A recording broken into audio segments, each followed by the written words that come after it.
नमस्कार साथियों, आज समाज के डिजिटल प्लेटफॉर्म पर मैं डॉक्टर रविंदर मलिक। अक्टूबर माह में होने वाले चुनाव को लेकर हरियाणा के सियासी दल, जिसमें सत्ताधारी भाजपा, मुख्य विपक्षी दल कांग्रेस समेत जो अक्षेत्र पार्टियां हैं, वो सभी चुनाव की तैयारियों में जुट गए हैं और सभी की हर संभव कोशिश है कि हर हाल में सत्ता हासिल की जाए या फिर किसी न किसी रूप में सत्ता में उनकी साझेदारी सुनिश्चित हो। इसी कड़ी में सामने आ रहा है कि जो सियासी दल हैं, उनको सत्ता में आने के लिए गठबंधन करने से भी कोई परहेज नहीं नज़र आ रहा। हालांकि फ़िलहाल तक कांग्रेस और भाजपा ने किसी पार्टी के साथ गठबंधन नहीं किया है, तो वहीं दूसरी तरफ हरियाणा में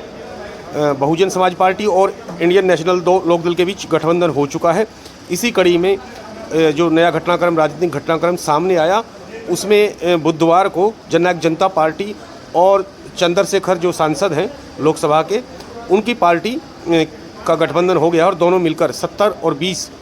सीटें जो हैं बांटते हुए 70 पर जजपा और 20 पर उनकी जो चंद्रशेखर है, उनकी पार्टी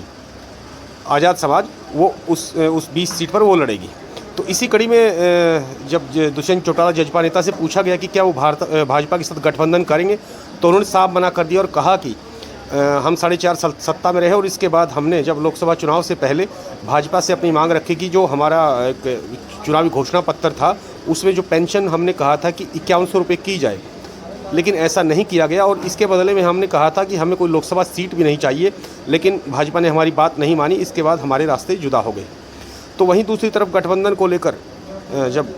पूर्व मुख्यमंत्री और केंद्रीय मंत्री मनोहर लाल से पूछा गया कि क्या जो अभी दुष्यंत चौटाला ने कहा कि वो गठबंधन नहीं करेंगे, तो उन्होंने कहा कि ऐसा करने के लिए उनको कहा किसने है। एक तरह से उन्होंने कटाक्ष किया कि भाजपा को जजपा के सहारे की कतई ज़रूरत नहीं है, पार्टी अपने दम पर चुनाव लड़ने में सक्षम है। तो वहीं दूसरी तरफ ये भी बताते हैं कि जजपा की जो फिलहाल हरियाणा में स्थिति है, वो पिछले कुछ महीनों में भाजपा के गठबंधन तोड़े जाने के बाद कमज़ोर हुई है और पार्टी को ऐसे में जो गठबंधन अब जो किया है, जो चंद्रशेखर आज़ाद की पार्टी के साथ, उसका मुख्य उद्देश्य यही है कि जो एससी वोट बैंक हरियाणा में, जिसने गत लोकसभा चुनाव में एक तरह से भाजपा के खिलाफ वोटों का ध्रुवीकरण जो एससी वोट का हुआ, उसको अपने पाले में खींचने की कोशिश है। दूसरी तरफ आईएनएलडी और बहुजन समाजवादी पार्टी का जो गठबंधन हो चुका है, जो बताए चंद्रशेखर की जो पार्टी है, उससे गठबंधन करके जजपा की ये कोशिश भी होगी एससी वोट बैंक जो आईएनएलडी के पाले में जाने की संभावना बन सकती है, उसको अपनी तरफ खींचा जाए। तो जो फिलहाल के सियासी समीकरण है, उससे साफ नज़र आ रहा है कि पार्टियों को एक दूसरे गठबंधन करने से कोई गुरेज नहीं है और जजपा और भाजपा में गठबंधन बिल्कुल नहीं होने की पूरी संभावना एक तरह सामने दिख रही है और इसको लेकर मना भी कर दिया गया है जजपा की तरफ से खुद। और साथ में पूर्व जो